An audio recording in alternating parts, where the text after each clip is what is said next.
Sur Terre aujourd'hui, on connaît presque 2 millions d'espèces. Ça fait beaucoup. Alors pour bien comprendre comment elles sont apparues au fil du temps, il faut en faire la généalogie. Il faut trouver les ancêtres communs à plusieurs espèces. Pour cela, on utilise un arbre phylogénétique. Phylogénétique. Ça m'a l'air bien compliqué comme arbre. On va y aller par étapes.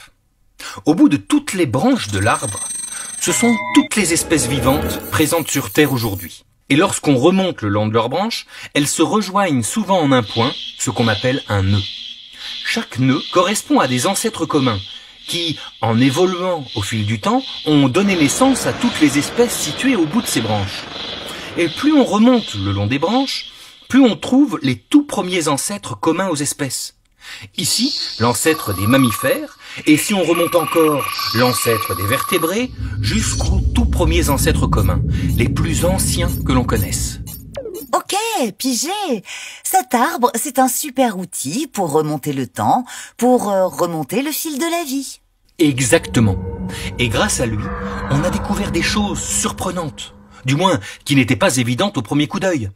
Savais-tu, par exemple, que le crocodile est plus proche de la poule que du lézard ? Ça ne saute pas aux yeux, hein. Et en plus, il me semble que pour l'instant, les poules n'ont pas encore de dents. Oui, mais c'est un piège.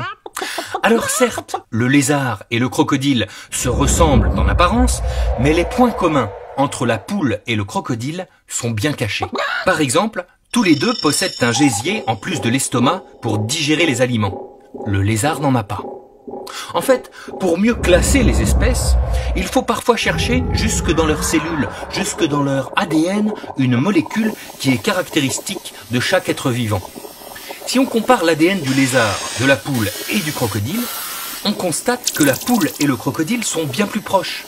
Ils possèdent un ancêtre commun beaucoup plus récent que celui qu'ils ont avec le lézard. Grâce à l'ADN, les scientifiques peuvent donc établir des arbres d'évolution bien plus précis qu'auparavant. Moi, ce que je retiens, c'est qu'on fait tous partie du même arbre, avec les insectes, les bactéries et même les plantes.